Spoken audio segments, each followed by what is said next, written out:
Hello, my name is Karen Mossman and I've got something great for you today. A pulp fiction writer from Shropshire in England.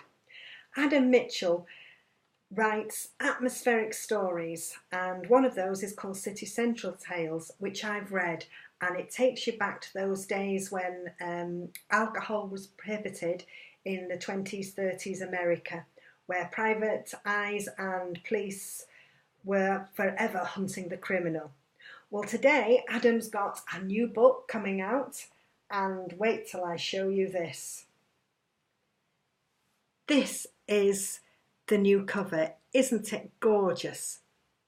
I absolutely love it. It's called The Queen and the Viper, as you saw, and it features Jack Malone, who was from his book The Long Lost Angel. So without further ado, I'm going to read you a little extract from chapter 1.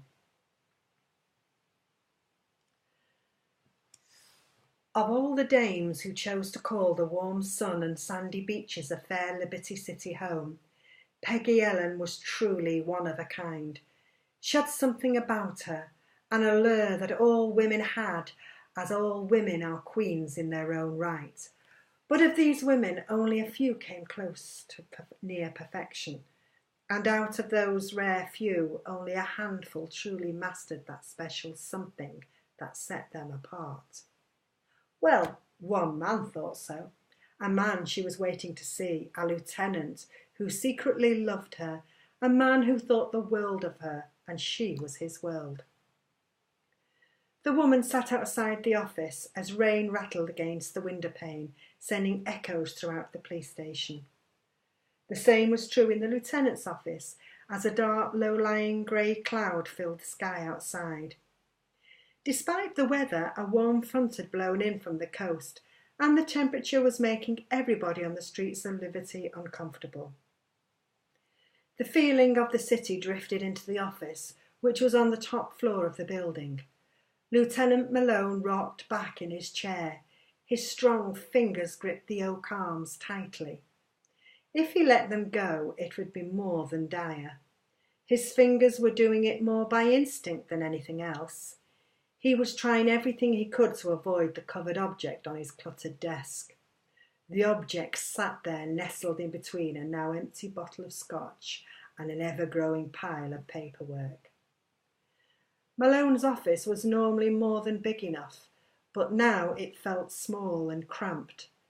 The lieutenant kept his eyes away from the glass tray as he reached for the phone. "Okay, Claudia, send her in." A moment later, the woman sitting outside came in, and she wouldn't have been out of place in any of the top socialite lunch parties or events that popped up throughout the city. She was astoundingly beautiful, and she hadn't even tried at it. Her looks were not so angelic as to draw attention, but enough to blend in and catch someone's eyes, even only for a fleeting glance. Her eyes were deep hazel and always calm, as if nothing could shock her, let alone surprise her. The well-dressed woman wrinkled her nose.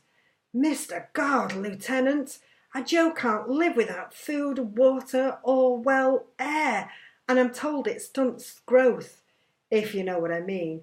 For the sake of your girl, crack open a window." Lieutenant Jack Malone took off his hat and wiped his clammy forehead with a shirt sleeve.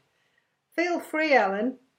From behind the desk, Malone nodded towards the cigarette box, one he kept next to the well-stocked drinks cabinet, a gift from the mayor for a job well done and his long service.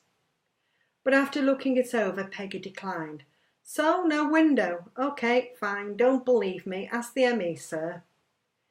Acting Detective Sergeant Peggy Ellen, second grade, looked at his superior with an almost comical grimace. The object in the middle of Malone's desk was turning him to an almost pale green, but it had no chance in turning her stomach for a second. It would take a lot more than that to upset her resolve. "Chief, that's brief transfer to Hub City Organised Crime Division. It'll take more than that little souvenir to turn me yellow," she said, mocking his masculinity subtly. "After all, I saw some things over there." Malone lifted one corner of the thick white cloth covering the glass tray on his desk. It revealed a clear glass cylinder of formaldehyde. "What's left of a woman's thigh after a small army of rats had their fill," he declared. Ellen's lips puckered, but her resolve stayed the same. "Where'd it come from, sir?" 21st Precinct, North 102nd, Malone replied after consulting a pocketbook. "Robert Doyle, probationer.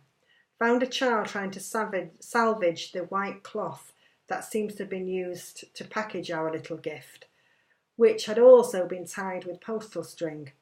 Boyle's beat takes him near the docks on 98th.